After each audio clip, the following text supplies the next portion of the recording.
안녕하세요. 한겨레 논설의 손원재입니다. 박영현입니다. 이재성입니다. 어제 대통령 윤석열의 광란의 담화가 있었죠. 이걸 계기로 1분 1초도 더 이 미치광이를 대통령직에 둘 수 없다. 국민의 의지는 더욱 결연해진 것 같습니다. 다행히 내일 4시에는 국회 본회의가 열립니다.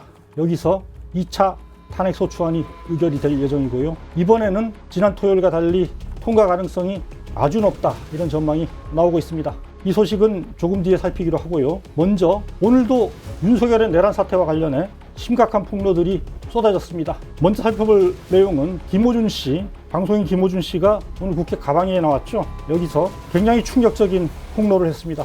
한동훈 사살 계획, 그리고 북한 군인 개입 음모를 꾸몄다, 이런 제보를 받았다라는 내용이었는데요. 먼저 영상을 한번 보고 이야기를 나눠보시죠. 체포되어 이송되는 한동훈을 사살한다. 이 조국, 양정철, 김어준 체포되어 호송되는 부대를 습격하여 구출하는 신용을 하다 도주한다. 3. 특정 장소에 북한 군복을 매립한다. 4. 일정 시점 후에 군복을 발견하고 북한의 소행으로 발표한다. 미군 연명을 사살하여 미국으로 하여금 북한 폭격을 유도한다. 그 담당 부대는 김병주 의원 또는 박선원 의원에게 문의하시기 바랍니다.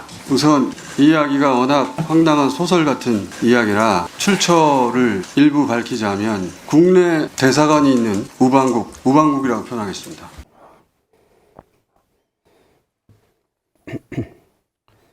자, 어떻습니까? 너무도 충격적이어서 말문이 막힐 지경인데요. 체포돼 이송되는 한동훈을 사살한다. 조국 양정철 김어준이 체포돼 호송되는 부대를 습격하고 구출하는 신용을 하다가 도주한다. 특정 장소에 북한 군복을 매립하고 일정 시점 후에 군복을 발견하고 북한 소행으로 발표한다. 생화학 테러에 관한 제보도 받았다. 이런 내용입니다.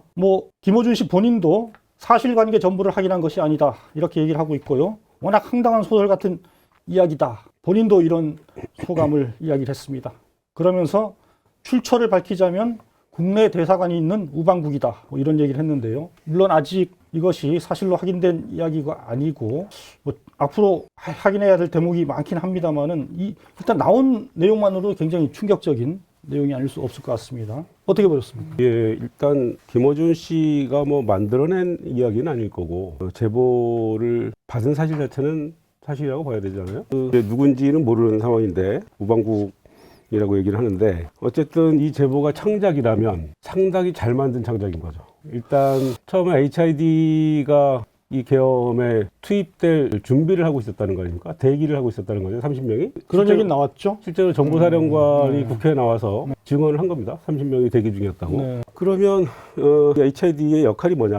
처음에 우리는 소요를 일으키고, 어떤 형태의 소요를 일으키고 북으로 튈 거다 정도 예상을 했던 거 아닙니까? 근데 실제로 이 HID라는 데가 부파공작원들인데 평시에 DMZ를 뚫고 북으로 넘어가는 훈련을 한다는 거예요, 실제로. 그게 이제 민주당의 부승찬 의원이 국회에서 질의 과정에서 얘기를 한 건데, 부승찬 의원 본인이 그 공작 대대장 출신이라는 거예요. 그래서 그 부대 생리 잘 알고, 그래서 훈련할 때 무슨 옷을 입고 훈련을 하느냐라고 이제 구체적으로 물어보고 하는데, 북으로 들어가는 훈련을 할 때는 인민군복으로 갈아입는다는 거예요, 실제로. 당연히 그렇겠죠. 그러니까 우리는 어쨌든 북한과 관련된 뭔가가 있는 공작을 준비한 게 아닌가라는 생각을 어렴풋하게나마 우리가 해왔던 거잖아요. 해왔는데 그 구체적인 디테일이 어떻게 보면 이 제보를 통해서 어느 정도 그러니까 확인된 건 아니지만 어느 정도 꼴이 갖춰지는 그런 형태라고 봐야겠죠. 그렇군요. 이걸 한번 되짚어 보면 처음에는 HID 관련해서는, 그러니까 정보사 관련해서는 정보사 출신의 HID 출신의 체포조가 운영되고 있다, 이런 폭로가 나왔었죠. 누굽니까?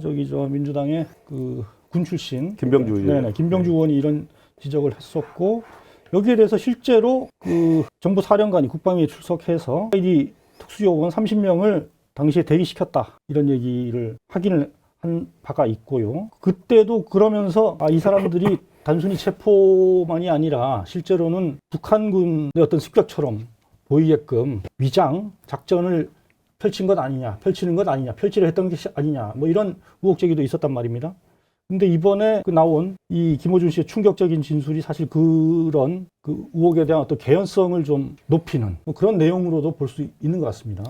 오늘 이 김어준 씨의 국회 증언 과정에서 처음 나온 얘기인데 김병주 의원이 그 HID도 이번에 대기를 했다라고 했다는 그 사실을 밝혔잖아요. 그 제보가 김어준 씨라는 거예요. 아, 김병주 의원에게 제보를 한 당사자가 김어준 씨라는 김어준 거예요. 씨였다. 그러니까 김어준이 어디선가 제보를 받아서 그 HID도 이번에 됐다더라. 사실상 투입됐다더라라는 제보를 김병주 의원한테 했고 김병주 의원이 사성장군 출신이니까 군 내에서 확인을 한 거죠. 맞다 이게 라고 확인을 한 겁니다. 그러니까 애초 제보의 일부가 확인된 거예요. 그렇죠. 제보의 일부가 확인이 된 거죠. 그렇군요. 이게 그러니까 북한 군복을 감춰둔다. 그러니까 한동훈을 사살한다는 것도 굉장히 놀라울 뿐더러 또 북한 군복을 숨겨둔다. 그리고 북한군의 소형처럼 보이게 한다라고 작전을 짰다는 거 아닙니까? 이거는 사실상 북한과의 어떤 그 충돌을 좀 유발하려는 그런 어떤 의도가 개입된 게 아닌가 이런 생각도 들게 하는데 오늘 김어준 씨의 폭로 내용 중에는 미국 몇 명을 사살한다는 계획도 있었다는 거 아니에요? 그렇죠. 미국 몇 명을 사살해서 미국으로 하여금 북한을 폭격하게 한다라는 계획까지 담겨 있었다는 거 아니에요? 그러니까 우리 내부의 어떤 그런 혼란, 어떤 비상사태를 조성해서 고의적으로 어떤 계엄의 정당성을 확보하는 더하기 실질적으로 북과의 어떤 교전 상태나 이런 것까지 유도할 수 있는 그런 내용들이잖아요. 이 자체가. 그것까지도 생각했던 게 아닌가라고 짐작해 볼 수 있을 것 그렇겠죠. 그러니까 부족했던 계엄 요건을 사후에 보완하고 플러스 계엄을 장기화하는 계획이 다 포함되어 있다고 그러니까 하죠. 실제로 전시 상황을 만들고 그렇죠. 없었던 전시 상황을 만들고 그렇게 해서 계엄을 장기적으로 계속 끌고 가려 했다.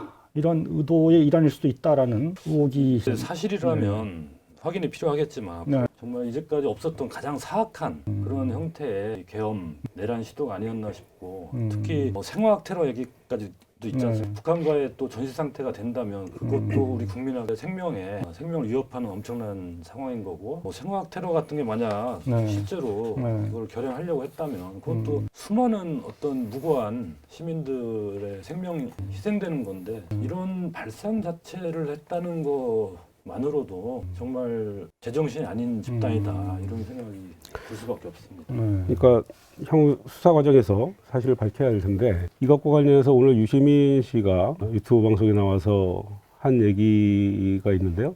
크게 두 가지인데 짧게 한번 짚어볼 필요는 있을 것 같습니다. 그 브래드 셔먼이라는 미국 하원 의원이 있는데요. 15선 의원이랍니다. 아, 그렇죠. 임기가 2년이니까 30년 동안 하원 의원을 하고 있는데 한 번 더 전문가래요.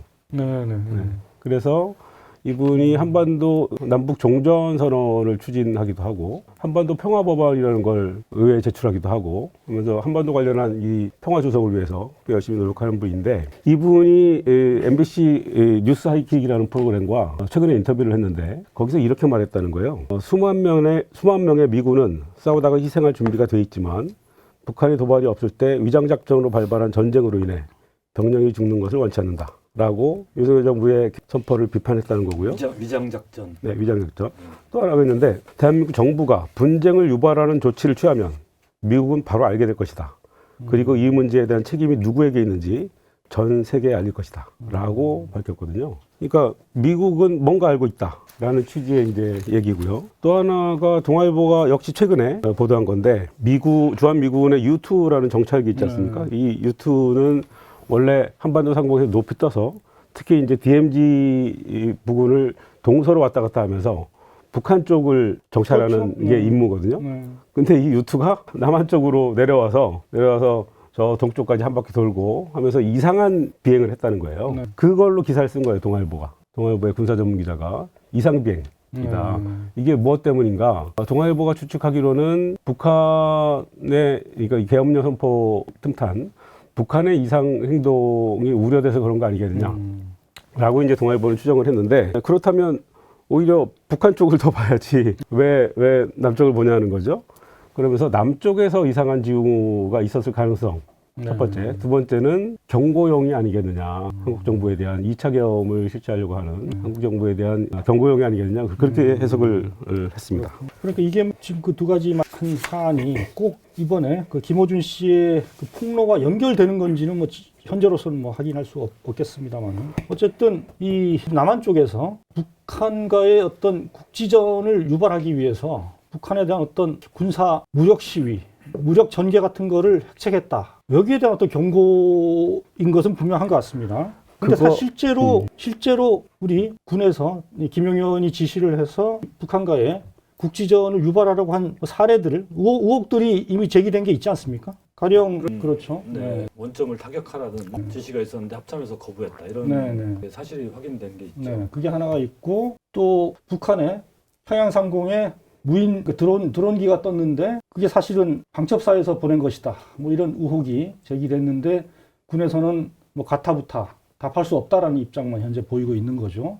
이것과 관련해서 저도 뭐 부승찬 의원이 이 의혹을 제기를 했었는데 그 주장하는 걸 들어본 적이 있습니다. 그 보면은 이게 군에서 운영하는 방첩사에서 운영하는 연습용 가장 초보적인 무인기고 소음이 너무 커서 실제로 침투시킬 수 없는 작전에 쓸 수 없는 그런 무인기인데 이걸 일부러 보낸 것이다. 그 이유는 평양상공에 남한에서 무인기를 보냈다라는 사실이 알려지게 해서 북한의 어떤 대응을 끌어내기 위한 뭐 조처가 아니었겠느냐. 뭐 이런 의혹 제기를 했단 말입니다. 이런 것들과 다 연결되는 지점이 분명히 존재하는 것 같고요. 따라서 이런 부분들에 대한 그 분명한 사실관계가 수사를 통해서 또는 국정조사를 통해서 분명하게 밝혀져야 될 필요가 있을 것 같습니다. 미국은 특히 미군을 사살하거나 혹은 그런 류의 전쟁을 포함해서 네. 미군의 구체적인 위해가 가해지는 계획을 알았던 게 아닌가라는 의혹을 제기하는 분들이 있는 거죠. 이번 이제 사태를 통해서. 그래서 실제로 어떤 방송인은 평택 미군 기지에서 미군이 출동되기까지 했다는 거예요. 계엄령 당일날. 그런 얘기까지 나온 상태입니다. 그러면 여기서 말한 한국의 대사관이 있는 우방국이라는 건 뭐 미국일 가능성이 크겠네요. 뭐 상식적으로 봐도 그런데 네. 그 실제로 뭐 미국이 우리 대통령실을 손바닥 보시 들여다보고 있다는 건 다 알려진 사실이잖아요. 네, 그렇죠. 그래서 뭐 미국밖에 사실상 없을 것 같고 그래서 계엄 당일날 필립 골드버그 미국 대사가 조태열 외교부 장관과 김태효 안보실 차장한테 전화를 했는데 둘 다 전화를 안 받았다는 거예요. 그렇죠. 그렇잖아요. 그러니까 그게 이 사안과 관련돼 있을 가능성이 높다는 거죠. 그러니까 이게 불편하니까 아예 전화를 안 받아버린 게 아닌가 싶은 거예요. 전화를 받으면 일단 문제가 되잖아요. 네. 시인할 수도 없고 부인할 수도 없고. 하여튼 지금 너무 충격적인 의혹이 일파만파로 지금 커지고 있는 것 같습니다. 하루빨리 확인이 돼야 될 사안이라고 생각이 되고요. 이와 관련해서 국방부 김선호 차관은 이런 답을 했네요. HID가 체포조로 운영된 것을 알고 있는가? 이런 질문을 받고 아마 그쪽으로 운영되려고 소집이 됐던 것으로 알고 있다. 이렇게 답을 했습니다. 그러니까 이것도 뭔가 뭐 분명하게 딱 이런 임무가 주어졌다라고 얘기를 한 건 아니지만 뭐 약간 그런 뉘앙스를 풍기는 그런 답변으로 보이네요. 이 차관도 잘 모르는 것 같아요. 체포조는 일단 아닌 것 같은데 특검 수사에서 드러나겠죠. 알겠습니다. 특검 이후 수사가 어떻게 전개될지 지켜보도록 하겠습니다. 그런가 하면 또 이재명 민주당 대표의 위증교사 재판에서 1심 무죄를 선고했던 판사가 있었죠. 김동연 판사에 대한 체포 지시가 있었다. 김동연 판사를 체포하기 위해서 위치 추적을 해달라. 이런 요청이 있었다라는 폭로도 나왔습니다. 중앙일보가 오늘 아침에 보도를 했죠. 조지호 경찰청장이 지난 3일 계엄 선포 직후에 여인영 국군 방첩사령관으로부터 정치인 등 15명가량의 위치를 추적해달라는 요청을 받았다. 그중에는 김동연이라는 사람이 있었다. 처음에는 그 이름이 누군지 몰라서 누구냐고 물어봤더니 이재명 무죄를 준 판사다라는 답을 들었다라는 내용인데요. 이런 내용을 국수본에 진술했다까지가 중앙일보 보도였습니다. 그런데 국수본은 조서에는 이런 내용이 없다라고 일단 부인을 했고요.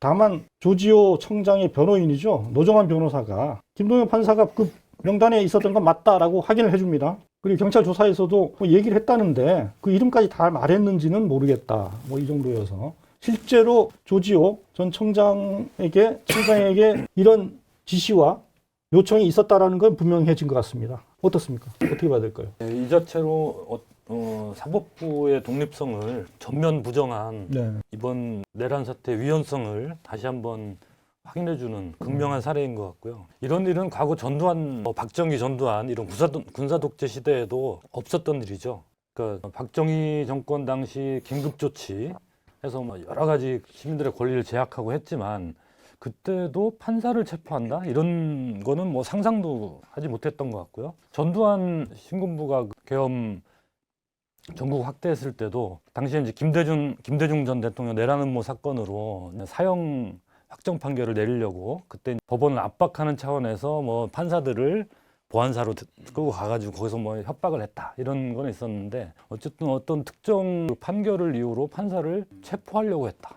이거는 참 경악할 만한 일인 것 같습니다. 사실 이 판사가 거론된 게 이 양반이 처음은 아니죠. 물론 뭐 전직이긴 합니다만 그 대법원장 김용수 대법원장 그리고 권순일 전 대법관도 사실 체포 명단에 들었다라는 게 지난번 국정원 1차장의 폭로로 나왔던 얘기였죠. 이 세 사람의 특징이 있죠. 그러니까 이 셋 다 그리고 이재명 재판과 관련된 사람이다라고 볼 수 있는 거였고요.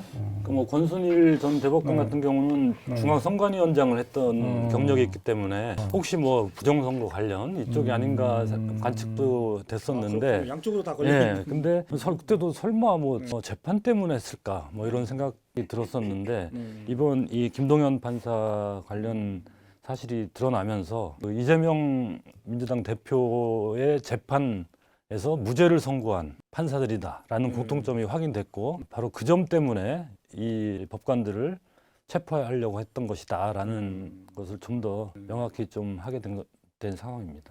어떻게 보셨습니까? 박정희가 김대중을 죽이려고 했듯이 윤석열은 이재명을 사법적으로 죽이려고 하고 있는 거잖아요, 지금. 근데 그게 뜻대로 안 된 거죠. 1심에서 이 김동연 판사가 무죄를 선고하는 바람에. 그래서 일단 화도 났을 테고, 그 다음에 일단 개미 성공하면 데려다가 판사를 혼내고 본보기로 삼아서 2심, 3심을 속전속결로 처리하려고 했던 거 아닌가. 그래서 피선거권을 박탈하려고 그래서 정적을 확실하게 죽이려고 했던 거 아닌가 싶습니다. 참, 이 사법부에까지 이렇게 무도하게 손을 대는 일이 있었다라는 사실이 정말 놀랍기 짝이 없습니다. 이건 히틀러보다도 더한 파시스트 아니에요? 이 정도면? 그러니까 히틀러는 수권법안이라는 걸 만들어서 행정의회를 거치지 않고 직접 이제 행정부가 법안을 만들게 하고 그러긴 했죠. 그리고 사법부는 나치를 사법부에 심어서 자기 입맛대로 이제 판결을 하게 하고 뭐 그런 건 있지만 이렇게 판사를 체포하고 이런 건 전 못 들어봤거든요. 나치도. 이건 뭐 아까 말씀하셨듯이 군사 독재 시절에도 없었던 일 아닌가 싶고요. 그러니까요. 그야말로 1인 독재, 완전한 1인 독재 체제에서나 가능한 발상인 거죠. 이와 관련해 뭐 사법부에 혹시 반응 같은 게 있지 않나요? 사법부는 뭐 아주 격앙된 것 같습니다. 대법원 행정처에서도 신속한 사실 규명과 엄정한 법적 책임이 따라야 된다 성명을 냈고 또 그 일반 판사들도 지금 법원 내부 게시판에 상당히 격앙된 글들을 올리고 있는 것 같습니다. 그 중에 어떤 판사는 우리도 김동연이다 이런 제목으로 이거는 사죄로 끝날 게 아니라 반드시 법적 책임을 물어야 될 사안이다 이런 의견들이 지금 주류를 이루고 있는 상황인 것 같아요. 결국 어제 그 윤석열이 했던 29분에 가까운 그 담화가 다 미치광이 헛소리였다, 거짓말이었다라는 것을 뭐 오늘 드러난 사실로도 충분히 이해할 수 있을 것 같습니다. 자, 이렇게 무도한 사실들이 점점 드러나고 더구나 어제 윤석열의 그 담화가 국민들의 분노를 촉발하면서 탄핵 여론은 더욱 커지고 있는 상황입니다. 그리고 국힘 기류에도 다행스럽게 변화가 일어나고 있는 상황입니다. 탄핵 가능성은 매우 밝아졌다 할 수 있겠는데요. 먼저 여론조사 결과를 한번 볼까요? 오늘 한국갤럽이 발표를 한 여론조사 결과를 보면은 윤석열 국정 지지율이 11% 최저치를 기록을 했습니다. 국정 수행 부정평가는 85% 역시 취임 이래 최고치를 기록을 했고요. 이 부정평가 사유로는 비상경 사태 절반에 가까운 49%를 차지했습니다. 탄핵 소추 역시 찬성이 75%였고 반대는 21%에 그쳤습니다. 대구 경북에서도 62%가 탄핵에 찬성을 해서 반대 33%보다 거의 2배 수준에 이르렀다. 이런 결과가 나왔네요. 계속 윤석열을 엄호하고 있는 국민의힘 지지율도 전주보다 3%포인트가 하락해서 24%. 반면에 민주당은 3%포인트가 올라서 40% 역대 최고 지지율을 기록했다. 이런 조사 결과입니다. 어떻습니까? 이런 결과에 대해서 좀 어떻게 보셨습니까? 사실은 의아해할 수 있는 부분이 아직도 11%라고 라는 거잖아요. 박근혜는 5%까지 떨어졌었는데 전에 우리가 얘기 나눈 바 있듯이 처음에 20%대가 깨진 뒤에 박근혜 때 깨진 뒤에 5%까지 가는데 한 달 걸렸잖아요. 이번에도 그렇거든요. 딱 한 달입니다.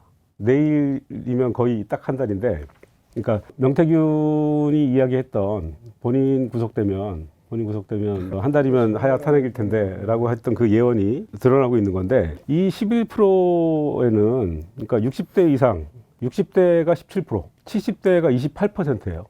70대가. 이 두 연령 집단을 빼면 50% 이하로는 다 10% 이하입니다. 50대 이하는. 그러니까 이 지금 나경원이나 윤상현 씨 이런 분들이 어떻게 보면 자기들은 나이가 많으니까 어차피 정치할 많지 않다고 생각해서 그런지 모르겠는데 지금 보면 20대가 3%입니다. 20대가. 30대는 6%예요. 그러니까 전통적으로 보면 40대와 50대가 민주당 지지가 많잖아요. 40대, 50대는 이번에 7%입니다. 그러니까 20, 30대가 40, 50대보다도 더 낮아요. 다시 말해서 국민의힘 미래가 없는 거예요. 지금 이렇게 윤을 감싸고 계속 탄핵 반대하고 이러면 거의 국힘은 존재감이 없는 정당이 되고 말 겁니다. 해산이 되지 않더라도 뭐 해산해서 또 만들면 되니까 뭐 그럴 텐데 어쨌든 소수 정당으로 전락할 걸 지금 보여주고 있는 거예요. 이 여론조사가. 그렇죠. 고령층 지지자들은 박근혜 탄핵 때의 그 기억이 있기 때문에 그때 좀 더 격렬하게 저항하지 않아서 쉽게 탄핵으로 갔다 이런 생각들을 할 수 있고 그런 기억 때문에 이번에는 좀 더 버텨야겠다라는 생각들을 하고 있을 수 있는데 그것도 큰 착각이죠. 이 박근혜 때와 지금 완전히 성격이 다르지 않습니까? 박근혜 때는 뭐 국정농단, 뇌물 뭐 이런 사건이었는데 대통령이 제대로 뭐 일도 안 하는 것 같고 이상한 뭐 최순실 같은 사람한테 뭐 국정을 맡겼다 뭐 이런 것들이 당시로서는 충격이었죠, 엄청난. 그렇지만 이번은 그게 아니라 내란 아닙니까? 그 21세기 백주대낮에 국민의 생명과 권리를 무시하고 무장한 군인들을 국회로 진입시키고 이런 국정농단과는 비교할 수 없는 심각한 어떤 민주주의에 대한 완전한 부정 행위를 한 건데 여기에 동조한다는 거는 민주주의 자체를 부정하는 거거든요. 이런 어떤 사태의 심각성을 그 또 아직 남아있는 그 얼마 안 되는 그 지지층들은 젊은 세대나 이런 세대만큼 무딘 게 아닌가, 그걸 못 느끼고 있는 게 아닌가 그런 생각이 들고 특히 뭐 지지자들이야 그렇더라도 국회의원들은 이런 사태의 본질을 정확히 알아야 되는데 국민의힘 의원들이 박근혜 때 너무 쉽게 내줬다 이런 저차원의 사고만 가지고 지금 탄핵을 반대하는 이런 모습을 보면 참 말씀하신 대로 그 당의 미래가 없다고 봐야죠. 저도 같은 생각인데요. 사실 지금 이렇게 지지율이 우리가 생각하는 것보다 사실 우리가 지난주에는 이번 주 금요일에는 한 자릿수로 떨어지지 않겠느냐 이런 예측들을 하지 않았습니까? 그런데 생각보다 떨어지지 않고 있다. 이렇게 된 데는 저는 지금 국민의힘 이른바 친윤 주류의 버티기 이게 가장 결정적인 역할을 하는 것이 아닐까 생각이 되는데요. 그러니까 지금은 그 정치인들이 어떻게 하는지를 보고 그러니까 그 지지층들도 오히려 아직까지는 포기하면 안 되겠구나라는 그런 역으로 그 생각을 하는 그런 정치 과정이 좀 이어지고 있는 게 아닌가. 그러니까 오히려 그 국민의힘 정치인들의 그런 낡은 생각 그리고 행태 때문에 지금 그 지지층들의 생각마저도 고착화시키고 얼고매고 있는 그런 단계가 아닌가라는 생각이 들더라고요. 그래서 60대, 70대가 더 뭉치고 있다고 봐야 되는데 네. 그리고 국힘 의원들도 그 지지 세력을 보면서 뭐 이런 헛소리를 하고 있는 거 아니에요?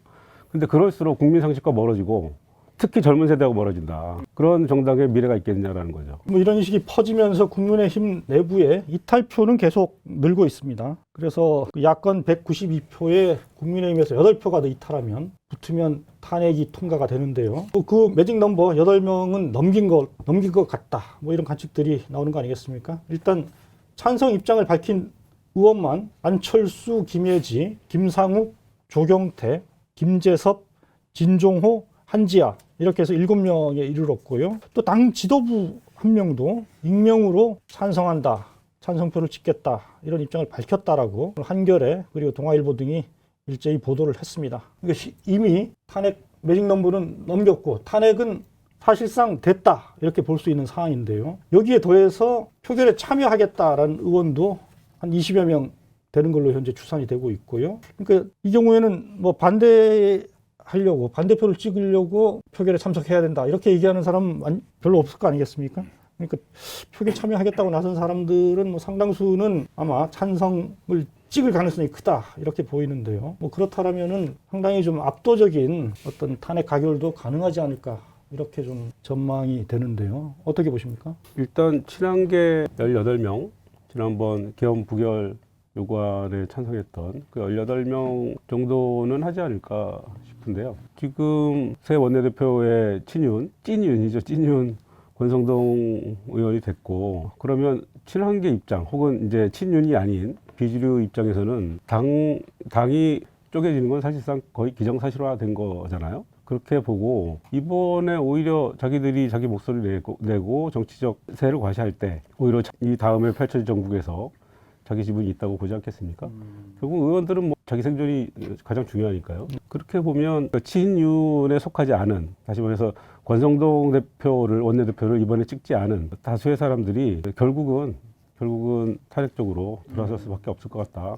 그렇게 봅니다. 참고로 어제 의총에서 권성동 지금 원내대표를 찍은 사람이 72명이고 김태호 경쟁 상대였죠. 김태호 의원을 찍은 사람이 34명. 그러니까 이 중에 한 34명 정도는 언제라도 찬성으로 돌아설 가능성이 있다. 그렇죠. 뭐 최소한 이렇게 18명, 많으면 34명까지도 네. 될 수 있다고 보는 거죠. 근데 뭐 지금 그 탄핵 찬성을 하겠다라는 의원들이 뭐 수시로 뭐 또 변동이 있지 않겠습니까? 서로 뭐 추가되는 사람들도 있을 거고, 한겨레 취재한 것도 뭐 지금 현재까지는 한 11명까지는 어쨌든 익명까지 포함해서 확인을 했다, 이런 보도가 나오고 현 시점에서. 그런데 시시각각으로 더 늘어나지 않을까, 그렇게 전망을 해봅니다.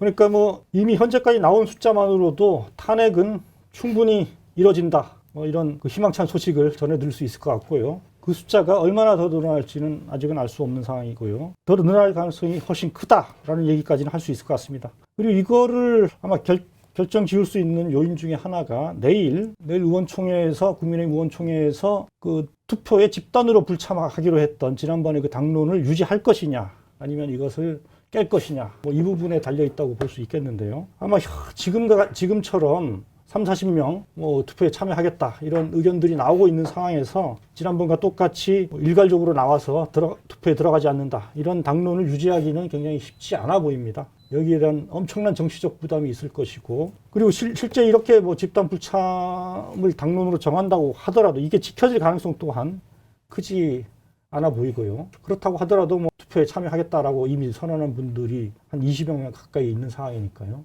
그렇게 본다라면은 이 집단 불참, 이 당론도 깨질 가능성이 크고, 만약에 전적으로 자율투표가 맡겨진다라면은 아마 고민하는 다수의 그 의원들은 결국 민심이 원하는 바를 따를 가능성이 크다, 이렇게 기대를 해봅니다. 지금 어쨌든 윤석열도 탄핵 가자는 거 아닙니까? 그렇죠. 그러니까 네. 국힘이 굳이 무리하면서 그걸 반대할 필요는 없는 거잖아요, 생각하면. 네. 본인이 탄핵을 하겠다는 거예요. 그러니까요. 네. 가서 지랄 법 있냐라고 이제 생각한다는 거니까. 네. 근데 그럼에도 불구하고 일단 당론을 바꾸지 않았잖아요. 당론이 부결이잖아요. 부결 당론은 뭐 네. 당론을 바꾸지 않았기 때문에 저는 집단 표결 불참도 가능할 거라고 봅니다. 그러니까 그렇게 해서 어쨌든 부담을 주는 식으로 그렇게 되면 실제로 아까 최저선으로 봤던 18명보다 더 줄어들 수 있죠. 그렇게 되면 일단 들어가는 것 자체가 이제 부담되는 상황이 될 테니까요. 네. 그런 상황 정도는 만들지 않을까 싶은데요. 그런 어리석음을 범하지 않았으면 하는 바람이 있습니다. 그래도 8표 이상은 나온다고 봐야죠. 알겠습니다. 이쯤에서 이분 얘기를 안 할 수가 없죠. 한동훈 국민의힘 대표 정말 여러 차례 오락가락하지 않았습니까? 그러다가 결국 어제는 탄핵밖에 길이 없다, 탄핵을 당론으로 정해달라, 이렇게 얘기를 했습니다. 좀 어떻게 보십니까? 한동훈 대표의 지금까지 이 궤적과 이에 따라서 앞으로 정치적으로는 어떤 길을 걷게 될지 좀 각자 좀 전망을 좀 해주시겠습니까? 한동훈 대표가 우리 정치에 기여할 일은 이제 다 끝난 것 같은데요. 이번에 탄핵 찬성한다라고 얘기한 그게 아마 우리 정치에 기여할 마지막 발언과 행위가 아닐까. 이번 이 엄중한 계엄, 내란 사태에서 국민들이 정말 그것도 못지않게 충격이었을 것 같아요. 여당 대표라는 사람이 어떻게 하면 그렇게 말을 쉽게, 그것도 정반대로 그걸 여러 차례 거쳐서 바꿀 수 있는가. 정치인이라면 어떤 자기의 가치와 철학을 가지고 그 판단을 가지고 움직여야 되는데, 이번에 한동훈 대표가 보여준 것은 그런 정치인으로서의 철학과 가치, 이런 게 전혀 없다는 걸 드러냈거든요. 그야말로 뭐 완전 빈배, 텅 빈 배도 이렇게 요동치지는 않을 겁니다. 잔물결에도 뒤집힐 것처럼 그렇게 요동쳤는데 이런 사람한테 어떻게 우리가 그 정치의 중요한 역할 또 본인이 뭐 대통령이 되고 싶다고 할 텐데 그런 어떤 국가의 운영을 맡길 수 있겠는가. 중차대한 순간, 국가와 국민의 운명이 걸린 그런 순간에 정말 올바른 판단을 내려야 되는 그 자리를 과연 한동훈 대표한테 맡길 수 있겠는가. 저는 대부분의 국민이 이번에 그럴 수 없다고 판단을 했으리라 봅니다. 사실은 이번 사태가 아니어도 한동훈 대표는 핸디캡이 굉장히 많은 정치인이잖아요. 일단 윤석열의 오른팔이었고 김건희의 호위무사 역할까지 했던 거 아닙니까? 실제로 카톡 뭐 수백 개 주고받으면서 윤석열 정부의 황태자였고 처음에 법무부 장관으로 얼마나 화려하게 등장을 했습니까? 그것 자체가 지금 다 엄청난 약점이죠. 핸디캡이 돼 있는 상황인데 그걸 뚫고 나가도 사실은 될까 말까한데 본인이 말씀하셨듯이 막 오락가락하고 하는 그런 과정에서 리더로서 자격이 있느냐라는 기본적인 물음표가 생긴 거예요. 한동훈 대표는. 그래서 어쨌든 이번 탄핵 국면에서 입장을 바꾼 건 잘한 거고 모르겠어요. 또 내일 또 바꿀지 모르겠는데 워낙 그동안 많이 당해서 근데 본인도 그러니까 정치적인 감각도 엄청나게 떨어진다는 게 이번에 드러나는 게 윤석열한테 당한 거 아닙니까? 계속 당한 거죠. 당했잖아요. 계엄 선포 이후에도 가서 그 말도 안 되는 덥석 받아와가지고 그 다음에 윤석열은 계속 인사권 행사하고 있고 거의 뭐 우롱을 당한 수준이잖아요. 아, 이 사람은 거의 정치적 문외하구나 라는 수준으로까지 사실은 저는 평가를 받았다고 생각하거든요. 그런데 어쨌든 탄핵 국면에서 역할을 하고 일단 욕심은 있으니까 대선 출마하겠죠. 대선 출마할 텐데 저는 대선 당내 경선도 통과하기 어려울 거라고 봅니다. 그러니까요. 이 한동훈 대표가 이 계엄령 선포 첫날 보여줬던 그 모습을 계속 이어갔더라면 아마 지금쯤 상당히 신뢰받는 지도자로 우뚝 서 있을 가능성이 저는 크다고 보는데요. 그걸 계속 뒤집고 또 뒤집고 하면서 정치인의 가장 큰 자산이라고 할 수 있죠. 신뢰 자산을 완전히 잃어버린 상황이 지금 돼버린 것 같습니다. 다만 그럼에도 불구하고 어쨌든 마지막 순간에 다시 탄핵, 찬성으로 돌아선 것, 그거는 뭐 잘한 결정이다라고 말씀하신 것처럼 얘기할 수 있을 것 같고요. 그렇게 해야 그나마 요만큼 생긴다는 건 본인이 안 거죠. 그렇죠. 뒤늦게 그걸 깨달은 거죠. 네. 그러나 그렇다고 해서 과연 정말 얼마나 미래가 보장될까라는 데 대해서는 여전히 뭐 부정적으로 볼 수밖에 없을 것 같습니다. 사태 초기만 해도 한 대표에 대한 주목도가 높았잖아요. 그렇죠. 지금은 뭐 거의 주목도가 없다고 봐야죠. 그래서 그런지 오늘 뭐 한국갤럽에서 정치인 신뢰도를 조사를 했는데요. 가장 높은 건 우원식 의장이 50%를 넘겨서 가장 높았고 한동훈 대표는 한덕수 총리보다도 낮게 나왔습니다. 한덕수 총리가 20%대를 기록했는데 한동훈 대표는 한 15% 정도. 그러니까 이런 그 신뢰를 받는 정치인이 어떻게 후위를 도모할 수가 있겠습니까? 그러니까 저는 이 기자의 입장으로 또 국민의 한 사람으로서는 그 한동훈 대표에게 이번에 탄핵을 통과시키고 나면 곧바로 당대표를 물러나고 정치에서 좀 한 발 떨어지는 게 그나마 본인도 살고 국민에게도 도리를 다하는 길이 아닌가 그런 생각을 해봅니다. 아마 뭐 그렇게 하지는 않을 것 같아요. 근데 한 대표는 지금 계속 당권을 유지하고 후위를 도모해보겠다. 뭐 여전히 그 이재명 선거 대선 나가려고 할 거예요. 그 선거법 위반 그 재판 리스크가 남아 있다 이렇게 보고 아마 그 최후의 기회를 아마 도모하려는 그런 생각이 같습니다. 그렇지만 그게 과연 국민에게 대한 바른 도리인지 스스로 한번 성찰해보는 기회를 가졌으면 좋겠습니다. 그런가 하면 정말로 그 일부 중진들의 행태는 눈살을 찌푸리게 하는 거 아니겠습니까? 뭐 지금 친윤들 전체가 뭐 그런 모습을 보이고 있습니다만은 특히 그 윤상현 그리고 나경원 이 그 국민의힘의 주요 중진이라고 볼 수 있고 뭐 상당히 그 거물급 정치인이라고 볼 수 있는데 이 두 사람이 지금 윤석열을 비호하는 행태는 좀 해도 너무하다 이런 얘기가 나오는 거 아니겠습니까? 또 말도 안 되는 주장을 하고 있죠. 비상계엄이 무슨 고도의 통치행위다 뭐 이런 식으로 얘기하는데 윤상현 의원이 본인이 얘기를 했죠. 이게 박정희 때 그 비상조치 또 뭐 전두환 때 그런 계엄 이런 것들이 모두 이후에 지금 대법원에서 다 위헌으로 다 결정이 난 상태거든요. 그러니까 그런 헌법에 위반되는 어떤 계엄이라든지 비상조치는 그 자체가 인정이 안 되는 게 이미 법적으로 다 판가름이 나 있습니다. 그거는 통치행위의 영역에 들어가지 않는다. 근데 그걸 아직까지도 통치행위라고 주장하면서 옹호하려고 하는 모습은 국민들을 정말 너무 쉽게 하는 행태죠. 그러니까 윤상현 의원이 비상계엄은 고도의 통치행위다 이 얘기를 한 거는 이게 그러니까 사법적인 판단 대상이 될 수 없다 이런 그렇죠. 의미를 담은 거죠. 근데 이미 다 사법적인 판단 대상이 되어서 어. 결국 사법 판단이 위헌이었다라는 사법 판단까지 나온 상태니까요. 위헌이고 내란이다 이렇게 된 거죠. 그렇죠. 윤석열 의원의 주장은 어제 윤석열의 내란 선동 담화하고 거의 내용이 같죠. 네. 실제로 이런 표현을 쓰잖아요, 윤석열이. 그러니까 그쪽 집단에서 이런 인식을 공유하고 있는 거. 그러니까 윤상현 의원이 이 얘기를 하고 바로 나온 그 어제 윤석열의 담화에서 사실 이 내용을 갖다 대면서 이게 왜 사법적인 그 판단의 대상이 돼야 되느냐 뭐 이런 얘기를 했죠. 그렇지만 말씀하셨듯이 이 50 그러니까 신군부 그 반란 혐의 재판에서 이미 다 나온 얘기죠. 네. 잠깐 좀 소개를 해주겠어요? 아까 말씀드린 대로 그러한 계엄령이나 이런 게 통치행위가 아니다. 어떤 사법심사의 대상을 벗어나는 통치행위가 아니다. 그건 분명히 내란행위고 엄연히 대통령의 면책특권이 내란과 외환죄에서는 사라지는 그 자체로 이미 이런 행위는 통치행위가 아니다. 거기 사법심사의 대상이 된다. 라는 게 이미 뭐 우리 법 체계 안에서도 이미 다 선언돼 있는 겁니다. 이 주장은 당시 피고인이었던 전두환과 노태우의 주장이에요. 그렇죠.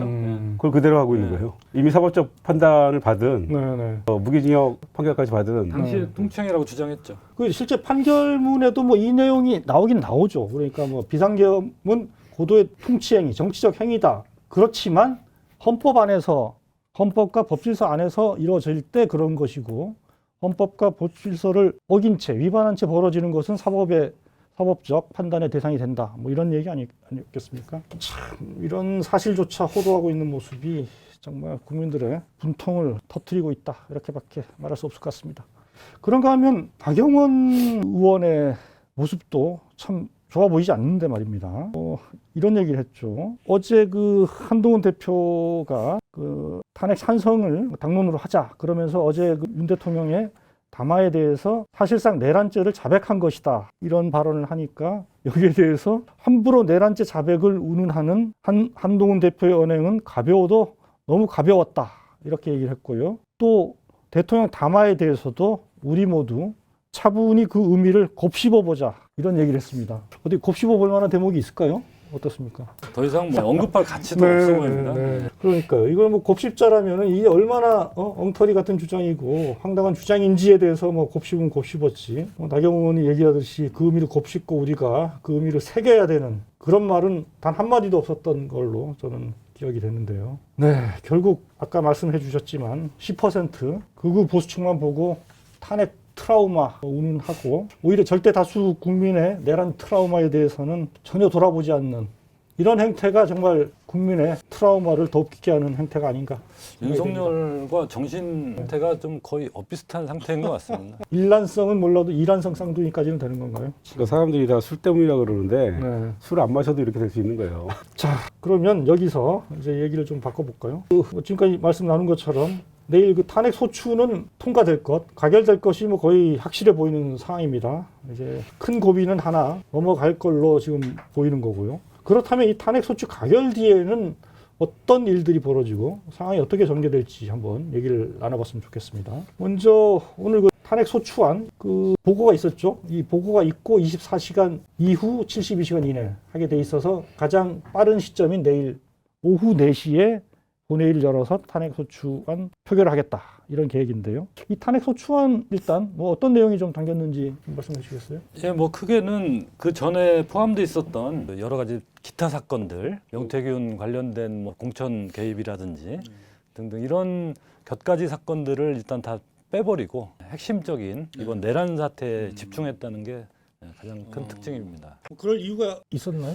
그래서 제가 생각해 보면 이번 이 내란 사태가 워낙 뭐 명백하고 엄청난 사안이기 때문에 기타 다른 사건을 굳이 끼워 넣지 않더라도 탄핵 사유는 명백하다. 그리고 오히려 헌재 탄핵 심판 절차를 좀 단순화시키는 게 시간을 좀 더 아낄 수도 있다. 그런 차원의 고려도 있지 않았나. 그렇군요. 전략적 고려가 있었다고 봐야겠네요. 그러면 사실 이 내란이라는 것만 갖고도 뭐 얼마든지 탄핵의 어떤 구성 요건을 다 충족하는 그런 중대한 범죄인 것이고 더구나 이건 사실 이거는 뭐 우리 온 국민이 다 지켜본 사안이니까 뭐 여기에 대해서 심리를 사실 복잡하고 길게 할 이유도 없는 거 아니겠습니까? 지금 윤석열 쪽에서 네. 예상되는 대응이 탄핵 소추안이 가결돼서 헌재에서 이제 재판을 시작하게 되면은 아마 이 지연 작전을 펼 겁니다. 아. 최대한 네. 그 시간을 끌기 위해서 아. 그 박근혜 때도 마찬가지였죠. 박근혜 네. 때도 증인 신청을 엄청나게 많이 한다든지 네. 아니면 뭐 답변서 제출을 하라고 했는데 그 답변서 제출을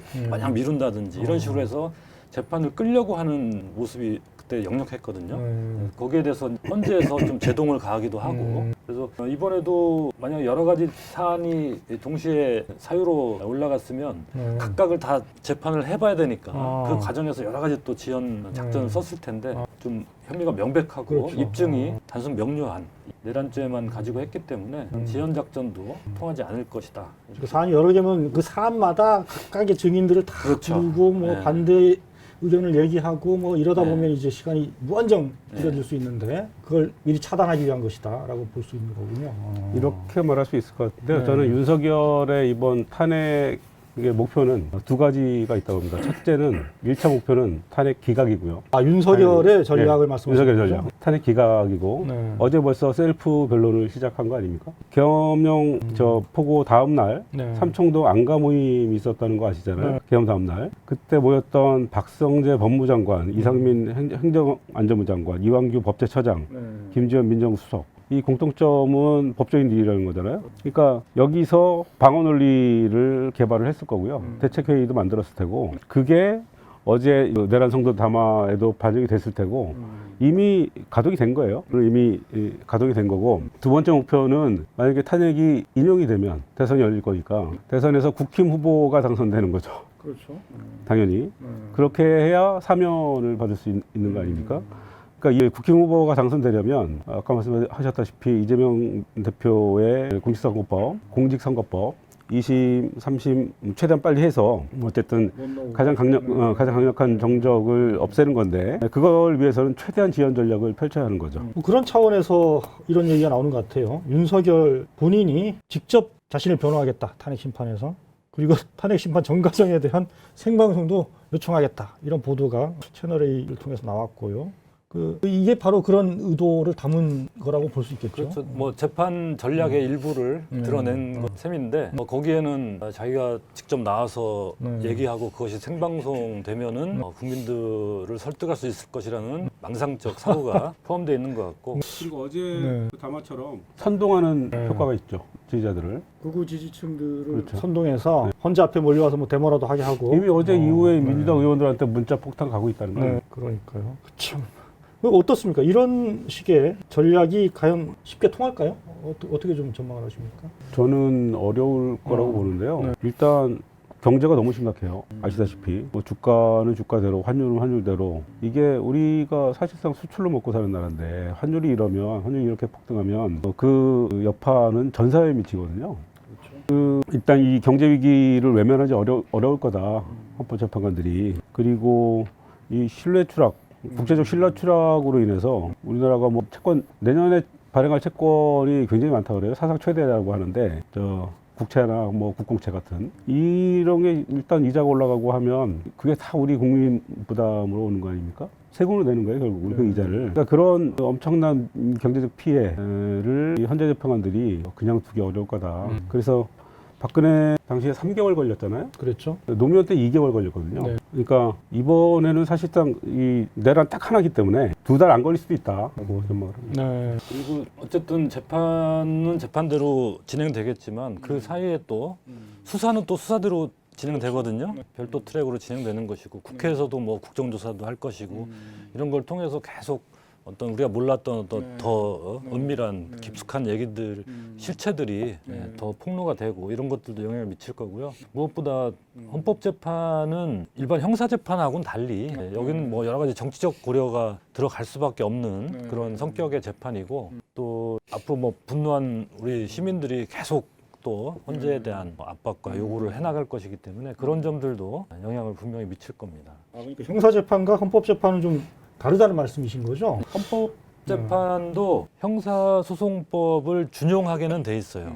그런데 그걸 100% 똑같이 해야 되는 건 아니고 그러니까 모든 증거나 증인 신청이 있다고 다 그렇죠. 들어주고 뭐 일일이 다 반박하게 하고 뭐 이럴 것까지는 아니다 이런 그렇죠. 말씀이신 거죠. 박근혜 재판 때도 비슷했습니다. 그쪽에서 아까 말씀드렸듯이 지연 작전으로 증인을 엄청나게 신청을 했지만 걸러낼 거는 그렇죠. 걸러내고 헌재에서 헌재에서도 당시에 한 2달이라는 그 타임테이블을 미리 염두에 두고 했던 것 같아요. 그래서 그거에 맞추기 위해서 불필요한 부분들은 차단하고 하면서 결국은 3월 초라는 시점에 맞춰서 선고를 했죠. 그렇다면 말씀하신 대로 어쨌든 이번에는 뭐 내란으로 딱 단순화했고 사안 자체를 그래서 거기에 따른 여러 사실 이게 뭐 논란이 될 여지는 크지 않은 거 아니겠습니까? 그렇죠. 모두가 다 본 사실이고 뭐 헌법재판관들도 아마 집에서 다 TV를 통해서 다 봤을 텐데 이거를 뭐 일반 형사재판에서처럼 막 일일이 다 따지고 뭐 사실 그것은 말씀하신 대로 우리 지금 정말 위험한 경제 상황에도 맞지 않고 이 대통령의 어떤 뭐라고 해야 됩니까? 이 사고를 대통령 권한 대행의 어떤 기간을 이렇게 계속 늘릴 수도 사실 없는 거고요. 빠른 결과가 좀 나왔으면 좋겠다라는 생각을 모든 국민이 할 것이라고 봅니다. 지금 헌법재판관이 골석이 많아서 6명이잖아요. 이거를 또 유리하게 아마 생각을 하고 있는 것 같은데 윤석열 쪽에서 내일 탄핵이 되면 나머지 3명을 국회가 다 국회 몫이니까요. 바로 한다는 거죠. 네, 바로 해서 임명을 하면 탄핵 심판에 참여할 수 있을 겁니다. 그리고 민주당에서는 뭐 일단 내일 탄핵 소추가 가결이 되면 다음 주 중에는 탄핵 소추안을 헌재에 송부하고 그럼 이제 헌재가 아마 피청구인이라고 하죠. 윤석열한테 송달을 하게 될 것이고 그 사이에 국회에서는 헌법재판관 현재 결선되어 있는 3명 추가 임명을 진행한다. 그렇게 해서 12월 안에는 이 절차를 모두 마친다. 뭐 이런 타임 스케줄을 갖고 있는 것 같아요. 그리고 실제로 뭐 내일 당장 탄핵 소추가 되면 대통령 직무가 정지되지 않습니까? 그러면 총리에게 그 모든 권한이 넘어가는 거고 그렇게 되면 국회에서 추천한 이 대법원 헌재 재판관 후보 3명을 곧바로 임명하지 않을 이유가 전혀 없다. 뭐 이렇게 보는 것 같고요. 그러니까 이렇게 되면 이제 본격 심리는 한 1월 되면 아마 시작될 수 있을 것이다. 이렇게 보고. 네. 박근혜 당시에는 한 3주 만에 본 재판이 시작됐거든요. 이번엔 그거보다는 더 당길 수도 있을 것 같아요. 실제로 탄핵 심판을 시작해서 2달이니까요. 내일 탄핵 소추가 돼서 소추가 되고 이제 2달이니까 내일 탄핵 소추가 되면 2월 14일 정도 이전에는 탄핵 결과가 나오게 될 거라고 봅니다. 그러니까 그건 빠르면 2월이라고 봐야 됩니까? 아니면 뭐 좀 늦으면 2월이 늦어도 늦어도 네, 늦어도 2월 중순. 그러니까 이 사안 자체는 좀 간명하기 때문에 사실 한 달만 해도 뭐 가능하다 이런 얘기도 있는 것 같아요. 핵심 그 사안만 입증되면 되니까. 그렇죠. 핵심 증인 몇 명만 해도 사실은 윤석열이 위헌 불법적인 계엄령을 내렸고 국회 들어가서 국회의원들 끌어내라고 했다. 이 정도만 입증돼도 사실은 탄핵 사유는 다 충족되거든요. 그러니까요. 알겠습니다. 그럼 이건 어떻게 됩니까? 이 탄핵 소추 뒤에 일단 헌재 심판이 이제 시작이 되는 의미가 하나 있고요. 윤석열의 신분은 어떤 변화가 생기게 되죠? 그러면 일단 뭐 대통령 직무는 정지되는 거고요. 네. 직무 정지되면 아마 최소한의 경호 정도는 유지될 테고 그 외에는 뭐 할 수 있는 일이 없어지는 거죠. 경호는 유지가 되고 뭐 대통령의 그냥 신분은 살아있는 그런 셈이 되는 거죠. 네. 신분은 살아있지만 권한은 없는. 권한은 없고. 그 어떻습니까? 근데 여전히 신분이 살아있다. 그래 경호도 유지된다. 이런 게 좀 수사에 어떤 영향을 주게 될 가능성, 그런 우려는 어떻게 봐야 될까요? 그때 박근혜 때는 신분이 유지된다는 것으로 인해서 형사상 면책특권도 유지된 거거든요. 그렇기 때문에 현직 대통령을 상대로 수사를 할 수가 없었어요.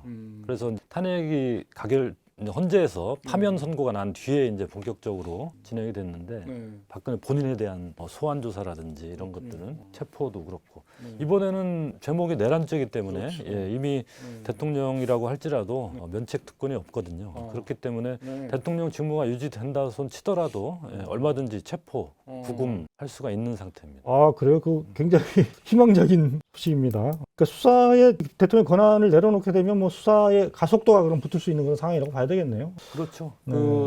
이를테면 대통령으로서 다른 국가기관을 움직여서 수사를 방해할 수 있는 권한이 없어지니까. 그렇죠. 알겠습니다. 그럼 뭐 탄핵 소추가 되면 곧바로 다음 주에 실제로 뭐 대통령실에 대한 뭐 지금 몇 차례 압수수색 시도가 있었습니다만 계속 거부되고 있는데 이것도 뭐 가능해지고 어떻게 보면 그렇죠. 가능해지고 실제로 체포 나아가 구속까지도 급진전할 수 있는 어떤 뭐 상황으로 좀 기대를 해볼 수도 있겠네요. 네. 검찰의 압수수색은 명분쌓기용인 것 같고요. 이게 탄핵이 되면 영장 먼저 칠 겁니다. 그래서 신병부터 아마 확보를 할 거예요. 다음 주엔 윤석열의 정말 몰락을 한번 기대해 볼 수도 있을 것 같습니다. 자, 그렇게 되면 결국 탄핵 소추가 되고 탄핵 심판 뭐 빠르게 진행된다 이렇게 봤을 때 그럼 어떻게 됩니까? 이 전국은 이제 곧장 다음 대선을 준비하는 그런 국면으로 접어들 가능성이 커지는 거 아니겠습니까? 그렇죠. 이게 심판 결과에 따라서 심판이 말씀하신 대로 뭐 한 달 또는 두 달, 늦어도 두 달 뭐 이렇게 나온다라면은 2월까지는 심판이 늦어도 끝난다고 봐야 되고 그렇게 되면은 심판 이후에 탄핵 그러니까 파면 이후에 60일 안에 대선이 이루어져야 되게 돼 있지 않습니까? 그렇게 따지면 역선을 해봐도 4월 된다고 봐야죠. 늦어도 4월 네. 중순이고 네. 빠르면 뭐 3월 말이나 4월 초 대선이 치러질 수 있다. 그렇군요. 뭐 흔히 우리가 이 대선을 뭐 날씨 또는 뭐 꽃 이런 것들과 연계해서 뭐 얘기를 하고 뭐 그리고 장미 대선이다 뭐 이런 얘기도 하고 뭐 했는데 이번에는 그러면 장미 대선보다도 빨리 장미가 보통 5월에 피니까요. 장미보다도 훨씬 빨리 대선이 치러질 가능성이 있는 거겠네요. 그렇죠. 네. 보통 진달래가 한 3월 말에 피고 그렇죠. 네. 벚꽃이 한 4월 초에 피잖아요. 네. 그러니까 진달래 대선이 될 것이냐 벚꽃 대선이 될 것이냐의 문제겠죠. 아마 각 정치 주체들도 탄핵 소추가 의결되고 나면 이후 전국을 누가 어떻게 대선에서 이길 것인가 승리할 것인가 이 문제를 두고 돌아갈 가능성이 클 것으로 보입니다. 이 탄핵 소추로 새로운 대한민국, 이 윤석열의 대한민국과는 완전히 다른 우리 국민 모두가 꿈꾸는 그런 새로운 대한민국을 만들어가는 여정의 첫 발을 뗄 수 있기를 기대해 봅니다. 네. 내일 뭐 어쨌든 내일 우리 국민들이 네. 모든 시민들이 최후의 경고를 함으로써 내일 확실하게 탄핵안이 통과되고 그러면 이후에는 정말 큰 걸림돌 없이 진행이 되리라 예상이 됩니다. 네. 저는 이 검찰이라는 괴물 조직이 윤석열이라는 괴수를 낳았다고 생각을 하거든요. 검찰과 군은 성격이 상당히 유사합니다. 아시다시피 상명하복이 철저한 집단이고요. 그래서 지난 윤석열의 검찰총장 시절 시작된 조국 사태 당시에 저를 포함해서 소수의 사람들이 이건 사법 쿠데타다, 검찰의 사법 쿠데타다, 연성 쿠데타다 지적을 했었는데 별로 반향은 못 얻었어요. 근데 그게 결국엔 실제 쿠데타로 이어졌잖아요. 그래서 새 정권에선 반드시 검찰을 해체하고 민주적인 수사 기소 제도를 완성을 해야 될 것 같습니다. 네, 오늘은 이 정도로 하겠습니다. 감사합니다.